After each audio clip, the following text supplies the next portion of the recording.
Amazing. So welcome, welcome, welcome, everybody.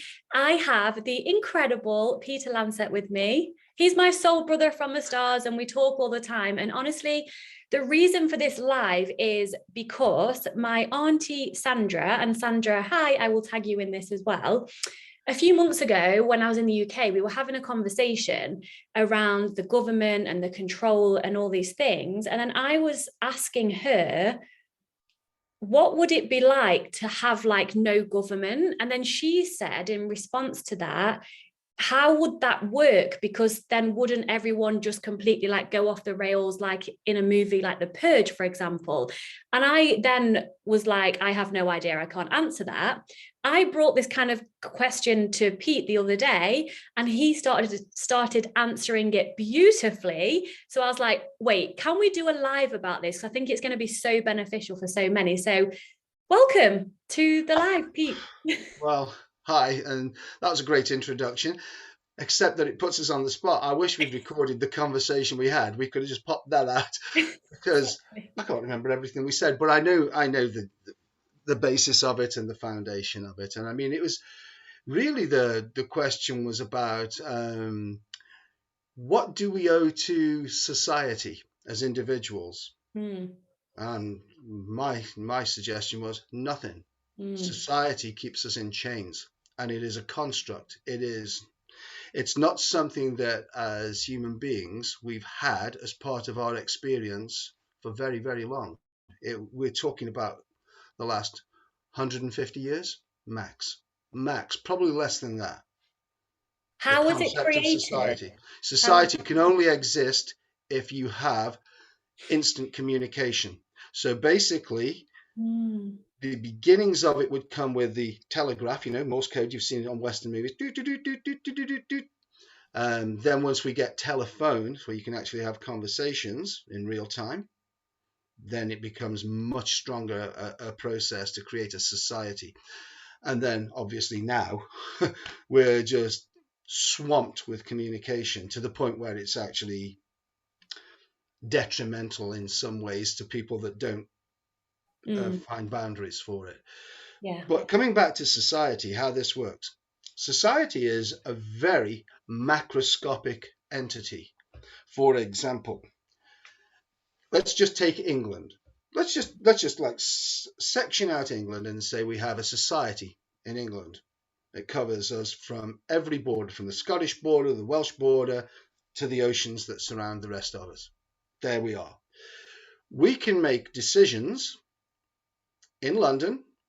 When I say we can, they do in London that affect people on the tip of Cornwall and right up on the northeast, the northwest, everywhere. Done. It doesn't take into account the differences in context for different people living in different places. And so what we've had is thousands of years. Tell you what, let's not get argumentative about this. Let's say we've had 2,000 years. Let's look at recorded history in England. And let's look at the fact that we've got 2,000 years or so of well-recorded history. And we've had communities that operate differently from each other, but they look after each other. Everybody in a small community knows everybody else. And the way that people live their lives is via an unwritten consensus about how they want things to be. When you start imposing rules and regulations from one central location on all these communities that have got different ideals and different traditions and different things that allow them to be happy and live the lives that they want to do, and having taken the DNA and of their ancestors and pulled that through the memories, the folk memories that they've transferred through about how they want to live their lives, we lose it. It makes people edgy. Even people who think they're the most relaxed and okay, you're not as relaxed as you would be if you were in your own tribe and only in your own tribe. Because we don't even say hello. Well, some of us do, but just those listening and watching, your neighbors, like either side of you, maybe or maybe not, you're friendly with them, but we like put ourselves in houses, which is obviously a luxury and it's beneficial to us, but we literally don't even speak to our neighbors. Like when we're walking in the street, I do say hello because that's the person I am, but most of us are just so, and doesn't mean we have to be everyone's best friend, but we're so closed off, aren't we, to human beings Yeah, in look, general? as a community, you don't have to be everybody's best friend, but there is a sense of looking after each other because that looks after a community. Um, Community living in cultures where that still happens, Oh, is there places that still have a community instead of society? unfortunately, they're not ones that we tend to be able to operate in. I'll tell you one. Here's an example of a community I think it's in Pennsylvania in the United States. I think that's the state they're in. I can check this out. But you have a community called the Amish. Okay. The Amish are a religious community, but they are a community. And they have regulations for themselves. I mean, because it's based on their interpretation of a Bible, there are things that they can't do. You'll have heard about them. You know, they don't have cars; they still go around in horses and carts and things like this. But when one of those farming families is going to build a barn on the farm, the whole community comes and does it, and they've got there's loads of little things the way that govern the way that they've chosen to live their lives. They have community meetings where they can discuss things like this and whether they can make changes that just suit them as a community. Contrast that with the big society, Washington, DC. Governments make things that regulate everything, and some of those regulations are really bumped up against communities like the Amish. Hmm. They do not want that regulation. It's going to really harm their way of life and the way that they live, and so on. It makes life very, very difficult.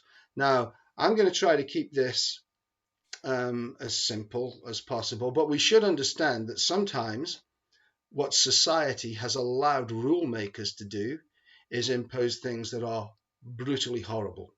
Hmm. Your economic status now is based on your nation. So you'll rise and fall by the decisions that are made by your government. By the way, this doesn't have to be the case. Um, Fiscally, financially, economically, we do not need to have a global economy. We just don't. Nevertheless, yeah, and there are alternatives. That would be another discussion if you want it, and if you do want it, I'll have it. But it'll start getting very technical, and I'd rather keep this about freedom. Mm. So communities usually are free. Let's give examples of communities in the past that we can really talk about, that people will understand. So let's go to North America again. Let's go to the Northern Plains. I mean, all over North America, but the Northern Plains is very fashionable now.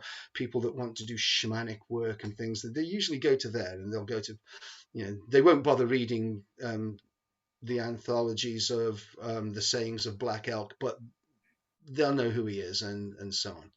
But those communities are incredible. This is how it works. This is how it works up there in the Lakota people. No problem with this. These guys live in communities, which we call tribes. The tribe is a community, be in no doubt. So it can be a few thousand people. Now, when they want to make a decision, everybody will come together and everybody will have their say. And the majority, whatever the majority decide, you ready for this? You're going to think that this is democracy, but I'm about to show you that it isn't. They will say, let's say that they are saying, shall we go north or shall we go west to find the buffalo? They need to know where the buffalo are coming down, from Canada, where they've been in the summer, because they want to come down in the winter time to somewhere where it's not going to be so severe for them. So those huge herds used to travel from Canada down to the lower Midwest. As they're passing, the Indians need to know. I'm calling them Indians. Okay, some people are going to be offended, but I'll call them Indians.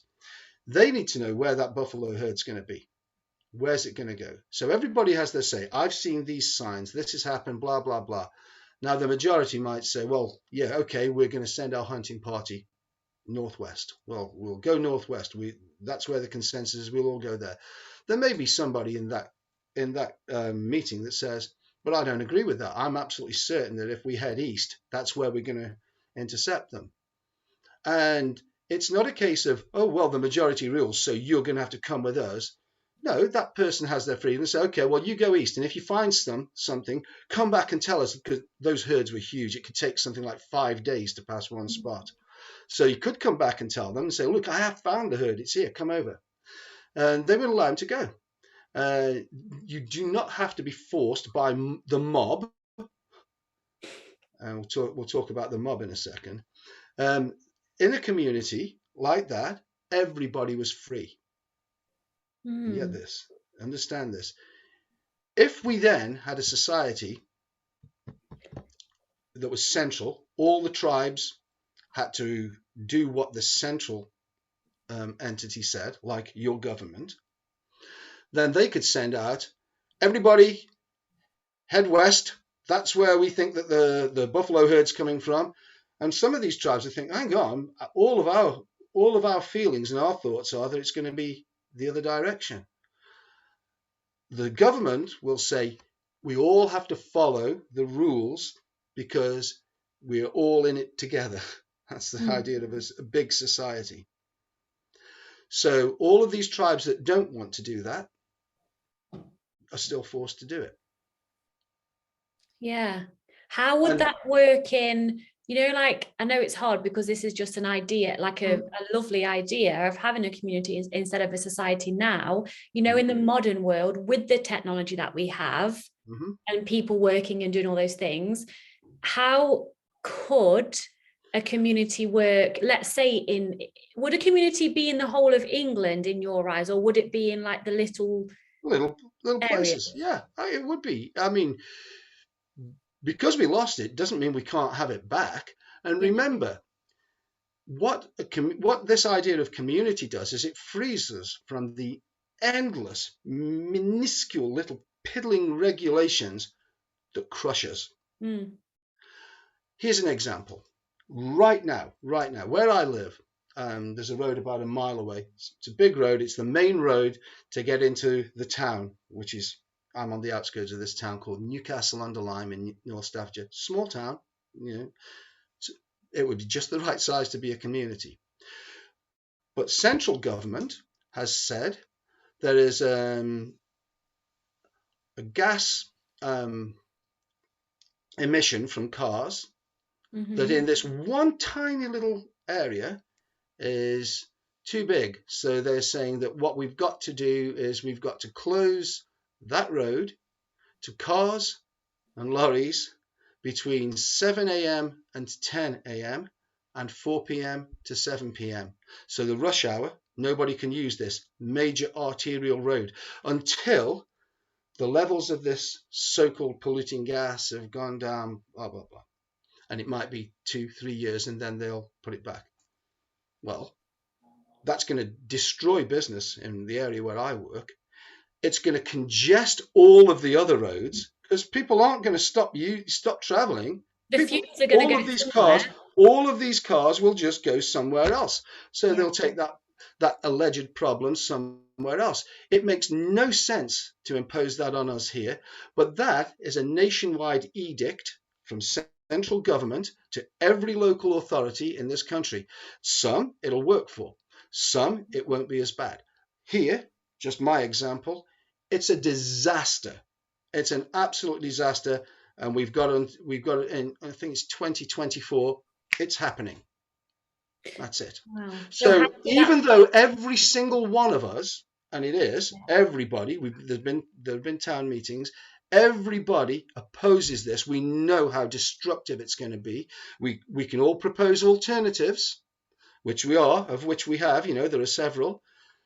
Nothing's getting listened to because we have a big society, and every rule and regulation that's made down there in the central rule-making area applies to all of us. It's rubbish. It's a disaster, and it's horrible. And by the way, that's happening. Mine's just one example. It's happening all over the place. It has done for many, many years. We don't all benefit from big society decisions. at So all. if that situation was brought to a community, how would you see it work with obviously some people thinking it was a great idea because of whatever the reasons they have, and then you living it and it not being a good idea because of the Okay, reasons you have? I'll tell you what, how about this? This is going to sound facetious, but I'm going to say it anyway. Supposing then that our community had to debate. By the way, as a community, we weren't paying any attention to it. This has come out of central government. We're not bothered about the fumes on the road or this. And I can tell you, living here, I've been in places that are far worse. But we wouldn't even be debating this. There's the road. Traffic can go up and down it. That's fantastic. That would be lovely. No problem whatsoever. We wouldn't even be debating it as a community, but here we are. Let's imagine that we did debate it. Let's imagine that somehow as our small community, of 10, 15,000 people or whatever it is, we decided that, we should look into this. Supposing it was a case that people said, yeah, you know what, this pollution is a bit bad. Well, going by the example I gave of the tribes, the Lakota people, how about this? You people that think it's dangerous and horrific that cars go up and down in the rush hour down this road, and lorries, by the way, they're gonna stop lorries, but not buses. Buses are going to be allowed. Buses that currently run empty. What about you people that think that this measure is over an acceptable limit? How about you stop driving, and the rest of us will just carry on? Because you will be doing what you feel is right. And by you not driving, you will actually lower that gas level below what the acceptable limit is, whatever that happens to be. And the rest of us that don't believe in it will carry on with our lives. And that means that business will still continue. People will still have jobs. The self-employed small shopkeepers will still be in business because people won't be detouring around. How about that? And that's what a community could do. These are perhaps extreme examples, but they are worth listening to. Where do we get this idea of democracy and the rule of the many from? Ancient Greece. You will only find it in democratic societies. I don't care if people don't already know this history, but I'm here to tell you. I don't know it. We get it 100% from ancient Greece. Now, Greece was a series of communities. It was not a society. It wasn't a country. We call it Greece because that's what it is now. But that area of the world was a series of what we call city-states. They're really communities. They were small. So Sparta, hardly any people at all. Massively violent and controlled everything, but they were. Now, the Athenians, totally different. And they came up with this idea that you had to vote on any public matter, any matter of public interest. The people had to vote. You had to vote, and you had to put a pebble, a shard in a jar. You had to turn up at the public meeting, and then when it came to vote, you do this. So why is that a problem? I'll tell you why it's a problem, because it's mob rule, and literally mob rule in Athens. So that was the most democratic we're ever going to see anything. When we have a referendum, that's as near as damn it one. But in Athens, it was the real thing. It was small. It was only big ideas that were being debated. So why is that a problem? I'll tell you why it's a problem. Because the rich people that didn't have to go to work for a living spent all their money and time as young men, because it's men that were allowed to, women weren't allowed to do anything in that society. But men, they would bring in trainers of oratory, and they would teach you how to persuade a mob. Oh. I really don't have to say anymore, do I? Isn't this what your democracy is right now? Yeah. Except that you get nothing. We have it even worse. Certainly in this country. Don't know about Holland, but I'm guessing it'll be the same. I think it is. The vibe. We have something called representative democracy. Okay, this gets even worse now. And that you can only have this where you have society, by the way. This wouldn't happen if we lived in autonomous communities.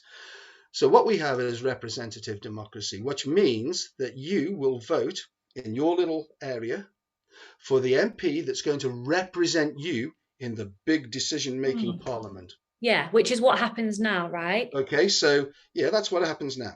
Yeah. So we have an election. We vote Yeah. for somebody here. And that somebody here that's voted in goes down to the big decision-making place. Does that person that we vote in do what we want? No, because it doesn't know what we want. Doesn't give a damn what we want either. Doesn't know what we want. It's not gone around saying, what would you like me, how would you like me to vote on this vote that's coming up? Would you like me to vote this way or that way? They never ask us. Ever. No, that's true. And I mean, I'm not in favor of capital punishment. It's another debate. I'm just not. But the vast, and I mean vast majority of people in this country are. On the few occasions, and there have been occasions in my lifetime, where our Parliament has voted on the return of capital punishment, overwhelmingly it's been voted against, which suits me because I'm in the minority, but my minority view has come to the fore. So how are they representing us? Now, if we had a community, we could decide, listen, there's been a lot of cattle rustling going on. What we're going to do is we're going to hang anybody that we find cattle rustling. In our community, that's the law. So if you come in here to steal cattle from us, you're going to be hung. Job done. Who would agree with that, though? If it was a community, how would that be a rule? Well, if it was a rule, if we caught somebody that had rustled cattle, we would have a local assizes. We would say, yes, we now know that you're guilty. We're going to hang you. And what about people that didn't think that was a good idea in the community? Well, people that didn't think that that was a good idea in the community could either learn to accept it, continue to argue against it, or they could leave, because you don't have to live in a community that you can move to a different one where they have a different rule. You can. You have the freedom to do that. Where can you go in England? Nowhere. It's all because it's all run by the same. Yeah. So that you don't have any choice. And I mean, capital punishment is a really difficult one, but you would really have to argue for it in your community. Now we used to have rules about hanging people for stealing a sheep. This is because we had no police force and we needed what they thought was a deterrent. This is pretty much 18th century stuff, so 1700s. When what we couldn't do was we couldn't do what we didn't do now. We hadn't got the communication, so we just sent out this one big rule. It came centrally. Before that, before the Norman conquest, before 1066, which is where the idea of centralizing everything really began, when we lived in Saxon and Viking communities, which we did, you wouldn't have severe penalties for trivial transgressions of rules. We also have communities in the world now. There's one, I can't remember whether it's in Africa or whether it's in Indonesia, somewhere like Borneo or something. I'll find out, but this is absolutely true. Where if somebody breaks the law in any way, there is no punishment. The rest of the community surround them and they tell them what they've done and why it's wrong and what impact it has on the community. Believe it or not, the reformation rate, the rehabilitation rate is absolutely 100% near as damn it. It really is. People don't do the same thing twice. It's because of the shame and the humiliation that they're brought to, the realization that what they've done doesn't help their community survive, because a community is all about helping each other and supporting each other. Communities don't tend to be like you said right at the beginning, they don't tend to be people who don't even speak to the person in the house next door.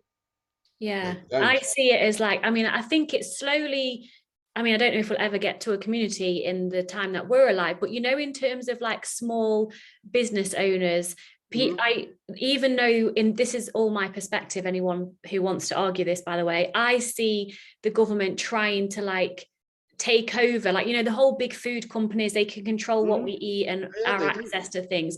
But now I see in my world people supporting more small local businesses to get produce from and things like that. I'm guessing a community would be exactly that. It would be perfect maybe for that. money wouldn't even be involved. Well, money wouldn't. Change. What would probably happen is that we would lose fractional banking. In other words, we wouldn't create money that doesn't exist digitally or in a book. So literally, if you were buying something, you would have to have something to give for it. Now, we could still use money. We used to use money that was worth something. We used to have, I mean, we're only going back 120, 120 years, where we would have a gold sovereign. The sovereign was made of gold. That's It was a physical thing, not just a you could number. melt it down and it would still be the same value as the coin. Yeah, yeah. And then once we went to notes, I promised to pay the bearer what? The sum of £1 on demand? Nah, it's for people that don't know. Fractional reserve banking is quite simply this. We'll keep it simple, but this isn't far from the rule now. If I'm a bank and somebody brings their savings to me, one bag of gold, I put it in my bank. Somebody wants to borrow gold from me. Well, I know that the person who's put the gold in the bank isn't going to come to get it back for months. They've told me they're going off on a trading trip or whatever. That bag of gold's going to be there. So somebody says, can you lend me a bag of gold? And I go, yeah, you can borrow this one, but you're going to have to bring me a bag and a half of gold back. Fine. I'm taking a risk doing that. Yeah. What if, and this is exactly what happened, we say, I'm going to keep the bag of gold here, but I'm going to give you a piece of paper saying that I promise to pay the bearer of this piece of paper £1, one bag of gold. And you can use that to exchange it for goods and services somewhere else. Bloody hell, that's great, because I keep the gold then. I don't have anything to lose. What if I realized that person that owns that gold probably isn't ever going to come back? He comes back off his trading trip and he gives me another bag of gold. Can you look after that for me? You've got a safe. You look after that for me. Okay, I've got 2 bags of gold now. What I could do, he's never going to come back for that gold. Not in the short term. And even if he does, I can borrow it from somewhere else. What I'm going to do is I'm going to give these notes to as many people as want it. Say 10 people come and they want to borrow a bag of gold. I'll give those. I haven't got 10 bags of gold, but I have got 10 pieces of paper. And they bring a bag and a half back to you. That's right. Without you even actually giving them. They give me interest. So I'm lending them money that I don't have. I'm making it up. The money that I lend them is a complete fiction. It doesn't exist. But I'm lending it to them. But they've got to pay it back to me in real money. They've got to pay it back in real gold. And that's what's happening on obviously a grander scale. That's how the banking system works. And now it's digital, isn't it? It's the press of a button. Yeah. Isn't it crazy? Because I didn't know any of this. Well, you have no freedom when that happens. When they centralize that as an idea for society, that this is how we're going to work from now on. Yeah, people can talk about your standard of living would go, but your quality of life would increase. And by the way, we lived quite well when we had that system, not that long ago. Yeah, it's so interesting because of course there's loads of different avenues to this, but when I first saw the movie Thrive, What on Earth Will It Take? And I know you've seen that a long time ago. Yeah. I only saw it last year and I was sat there crying and also being like, like, first of all, mind blown, like, how is this happening in this world and how do we not even know about it? Well, and then I was crying. They won't teach it to you because they don't want you to know. It's all for the elite to have the power and the money, and that makes me sad because it's all the fellow human beings. And I don't want us to put tinfoil hats on and go all conspiracy theory. Or we could go down that road. And by the way, that doesn't mean that I disagree with what people who are labelled. And by the way, hello society, thanks for labelling people. Communities tend not to, by the way.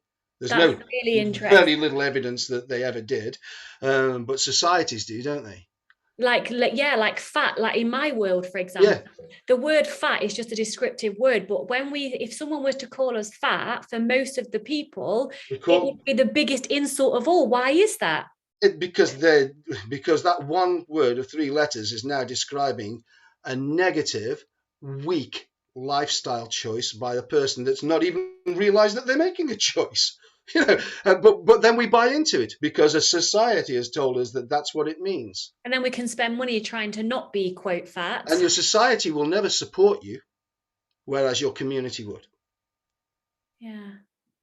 Your And community society is will a lot more never emotional support you. support, like emotional support. And Of yeah. course it does. Like I said about those Amish people, we can go back to them. The support that they have for each other and the love that they have for each other in their community is outstanding. And it sits there as a beacon in the developed world And that's of what how we're things should missing, be, the I think. love. Like, because let me ask you a question that my auntie asked me when I started to have this Mm, conversation and felt out of my depths and said, I have no idea. She said to me, because I was obviously saying, like, what would it be like if no one was telling you what to do all the time, if every cell of your being disagreed with that, without yeah, making anyone right or wrong, just this isn't right for yeah, for me. me. She said, but then, and she said this isn't, she was questioning me, she wasn't Yeah, I telling know. me. She I said, know. what would happen then? Surely wouldn't everyone like go off the rails, and then because there would be no quote punishment, wouldn't people just commit crimes? And that's when I got stuck, because I only see love, but then that's not what everyone sees. So what's your view on Well, that? first of all, let's define what crime is. What do you mean by crime? Crime in this modern age by society, and people don't even question that. They should take a Socratic analysis of this. What do you mean by crime? And then reduce it to see whether you actually know what crime actually is. And you'll find out that you don't. If you want the fun of this process, then read the Penguin translations of Plato's works, where he's the one that wrote about Socrates. And trust me, it sounds like really dense and tedious. Oh, I don't want to read that philosophical. It is hilarious when you all the way through. And Socrates questions these people that think they know it, and and the way that he questions them, at the end of the book, they realise that they know bugger all. So first of all, we're going to have to define what's crime. Now, I'm going to tell you that in the 1950s, when we set a speed, general speed limits, urban speed limits 30 miles an hour, cars had what were known as drum brakes. They could barely stop in 100 meters. We haven't changed that, and we use as an excuse for the ridiculous speed limits that really do entrap us this finding that they had 30 years ago. People have done it many times. We've got disc brakes now on even not just talking sports cars. I'm talking every ordinary everyday car.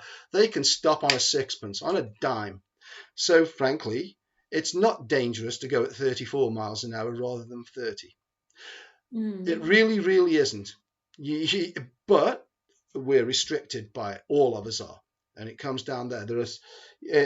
We don't have any say in what happens as a community. We might say, look, that road, nobody ever uses it. You can go do whatever you want on it. We don't get the chance to say things like that. But a better one is this. We're going to go to war. God knows we don't seem far off it right now, the way things are. But let's say it's the Second World War. We're going to go to war. Nobody wants to go to war because we don't. We don't. That thing that's happening 4,000 miles away, really sad, but it's got nothing to do with us. Those orators that you voted into Parliament, they'll be persuading you that, oh, if we don't do anything about it, it'll come to us. Prove it. You can't. And there's plenty of occasions where the opposite has happened. But what about this now? We're going to say, as a society, we're now going to pass a law that your children, your sons are going to have to sign up. If they don't, we're coming to get them. And it's going to be bad. And your sons are going to have to die. Well, as a community, I'd say, on your bike. We aren't doing that. We aren't sending any of ours, because that sounds like a load of nonsense. I could understand, however horrid it sounds, I could understand a Viking community, and even a few of them getting together and saying, you know what, We've done as much as we can over here in Norway or Denmark, but there is this big island just across the sea. Let's go and raid it. When they did that, people had a choice. They either went a Viking or they didn't. Mm-hmm. Some didn't. But the ones that chose to do it did it and came back with riches and gold and whatever. But they weren't forced to go and bloody do it. Nobody was ever forced to do it. Same in our Saxon communities. Same in our Celtic communities. Nobody was ever forced to do it. And I think that, and I know this is like a big picture thinking, and there'd be a big load of shit fuck ton of a mess in between. But if we started to have more freedom, and then, I mean, this is a big picture, but then we would start to have more self-love, and we would start to live our passion and actually do what we wanted without, overall, over time, it would be such a beautiful community, because most people would be living from a place of love instead of fear. And like I say, this is like a big vision. There's loads of layers to it. But in terms of like war and peace, Pete, I think, and I know this is woo-woo, but like Pete is like a shaman, so he's totally with all of I'm this. not a shaman. I use shamanic things. I do drumming. Oh, there's a big drum over there. I'm not a shaman. What it takes to be a shaman, what it takes to be one, is something that I would never choose to go through.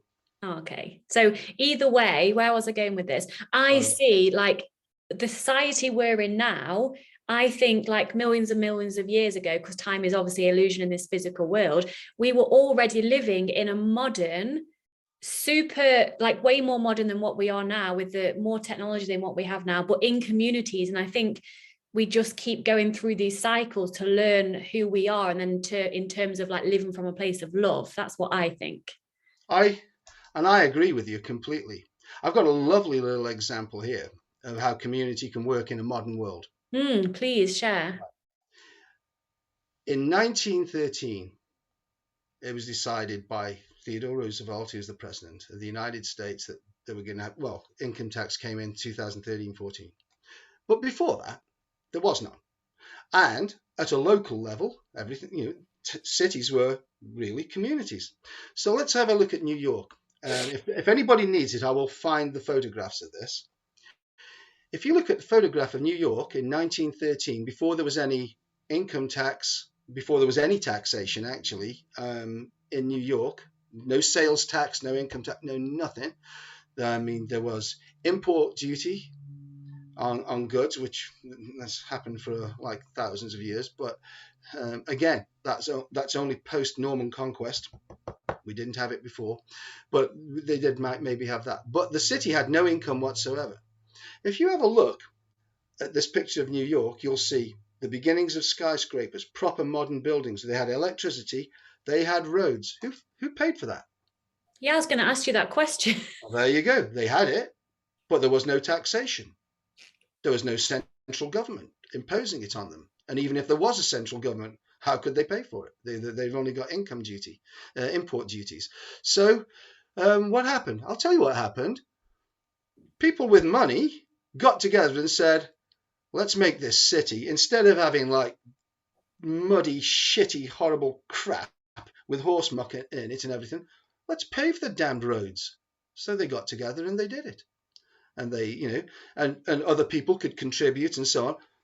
Whatever it took, that community decided this is what we want and this is what we did. Now, I'm going to suggest to you that and it would be difficult to go back to community. I think we should actually state this because of the way that society and the structures are now imposed and so interwoven. To disengage from it would be very, very, very difficult. But it's still an argument worth having that, but people would get together and do things. Our old Celtic, Viking, Saxon communities, in every village you would see a Viking longhouse, a Celtic roundhouse, but a community place. And at night, everybody would go there. Some people would actually sleep there. And around a big fire, they would tell stories and they would have their entertainment and so on. And everybody knew everybody else. This is what a community was doing. Don't know where you live, but it don't happen here. You know Nothing like what? that happens here. No, you know what that's reminded me of, and I can't think what book it was that I read, but it was at the beginning of an amazing book that I read. That sorry that I can't remember what it was. It might come to me, it might not. I might. And he was it was a male author because I was listening to it, and he was describing he caught a robber in his house. And instead of like taking the gun and all of that, he caught the robber and said, how can I help you? What is going on in your life that is causing you to break into my house and steal things? Then the robber was obviously like, what? Like, and then he actually shared with him. I mean, I think this was a true story, that the reason he's breaking in is because he's got no money to feed his family. Like, there's always a story. Yes, it's no quote excuse because we're responsible for our actions. But the man who caught him robbing gave him money to go and support him. And I know there's like, again, loads of layers to all of this, There but are it layers to that. shows, doesn't it? Like, instead of just deciding that you're wrong because you're doing this, which I agree, it's wrong because we're responsible for our actions, but how about seeing how you can really help them at a deeper level, is to find out, like, why are you in this position? How can I help you? When I said earlier about those communities where they surround the person and they explain what they've done and how that doesn't benefit the society they're in, they're doing exactly that. And their idea is to help that person not have to be in a position where they don't feel that they have to do what they've done. Yeah. And if you really want that example you gave of that book, there's another book which is also a musical if people are too shallow to actually read a book, but Les Miserables, Les Mis. Jean Valjean steals bread, and he's chased to the point of his life throughout the entire story. He stole a loaf of bread because his family was starving. The opposite of what can happen is Dickens' A Christmas Carol, where you see the transformation of Ebenezer Scrooge, who's got more than he knows what to do with, and he decides to help the people around him.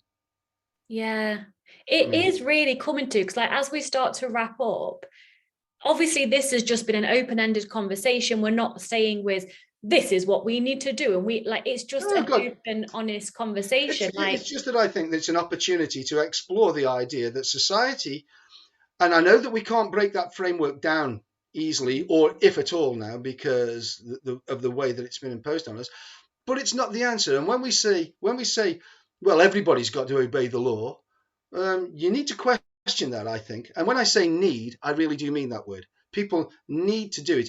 Even then, if you feel that, yeah, I've got to obey it because they'll put me in prison, or whatever it is, you need to understand that it hasn't necessarily been your choice to do it.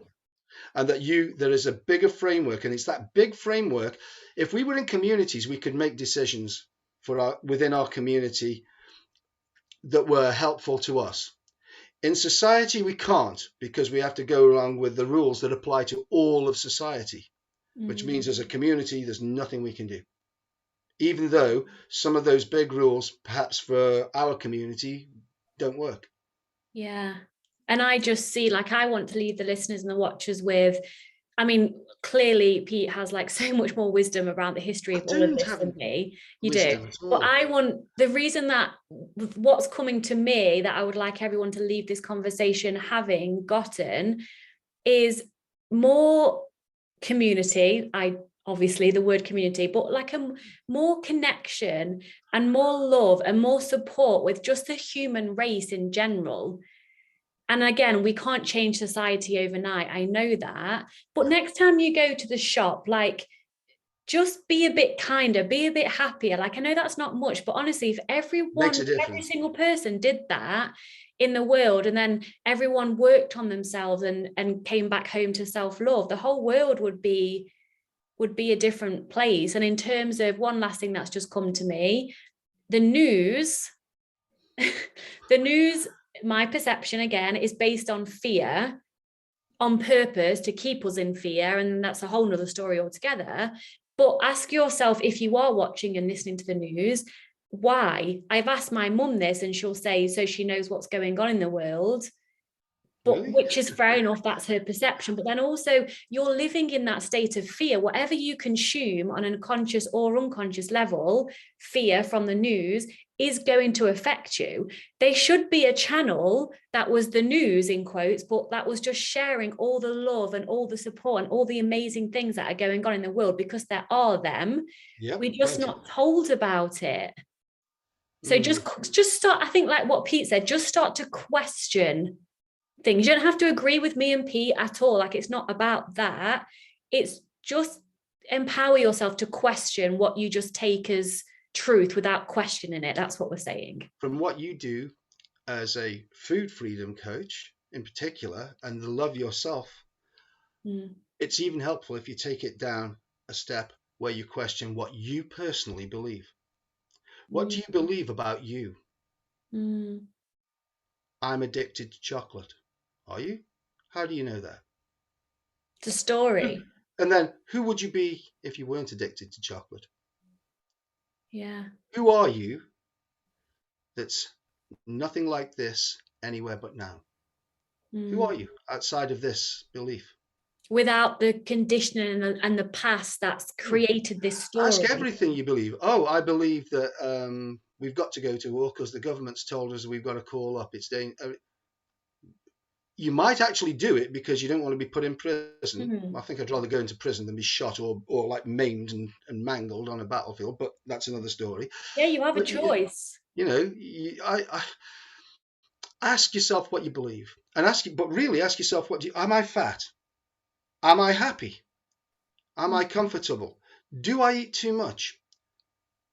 Don't I? Is it okay for me to do this? If I don't do this, what am I? Who am I? If I don't do this, Come what back to difference does it self. make?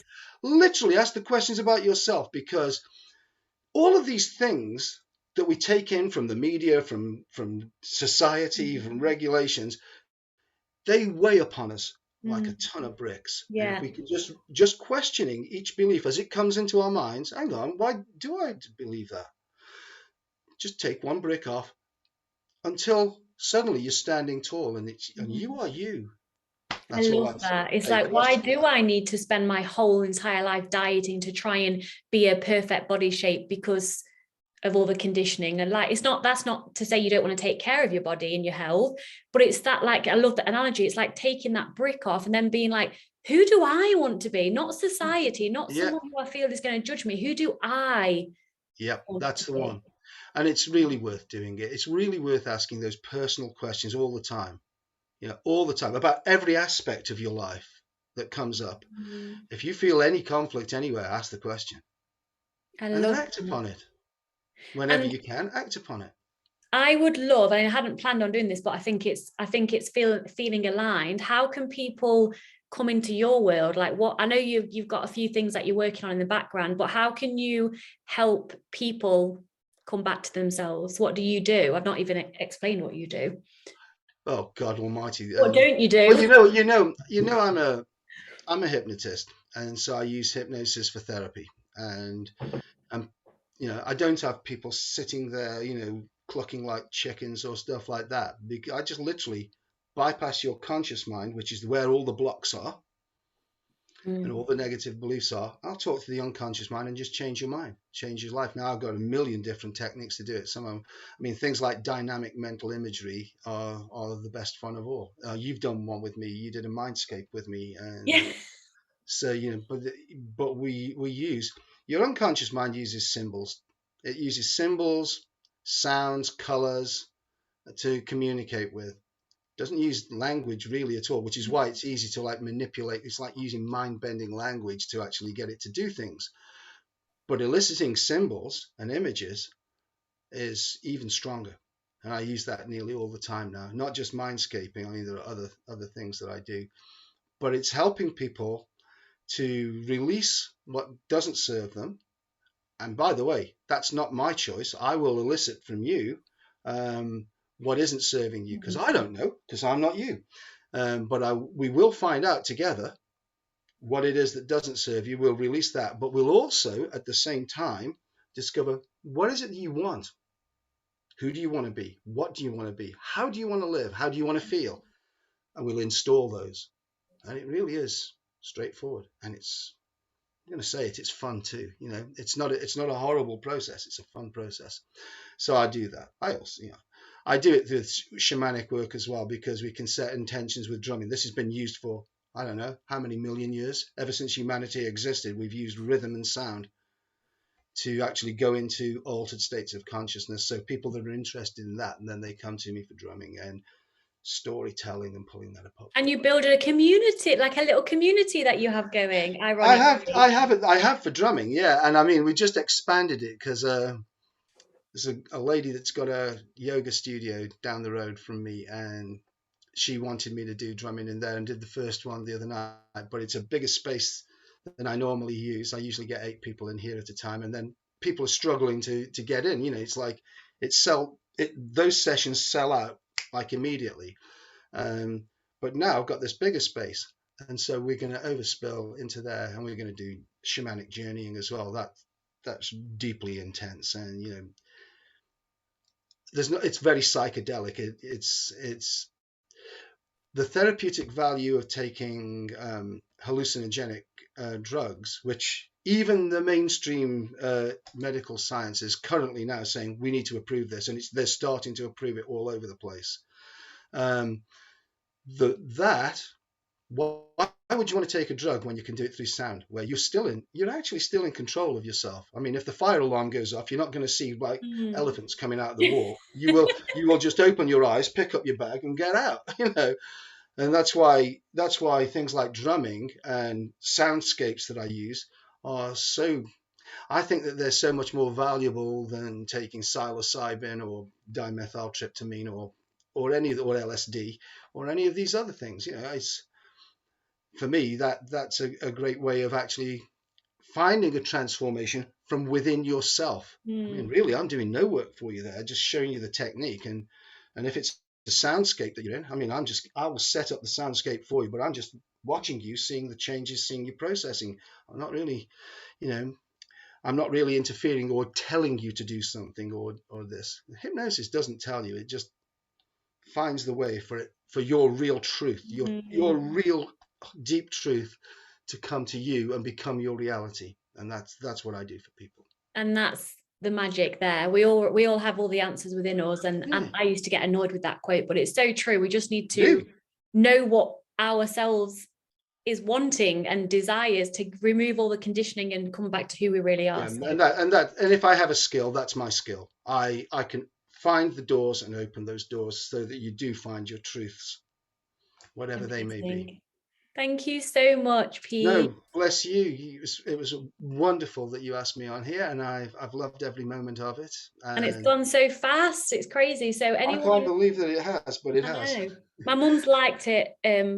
As we're on live on Facebook, we've got a few people liking it. So anyone who is watching this back, or maybe is watching this now, but we're going to end it in a minute, has any questions or anything that they'd like to share with me and Pete, then please share, because as it's an open conversation. What would you like to leave it with, Pete? Well, I'd like to leave it with this.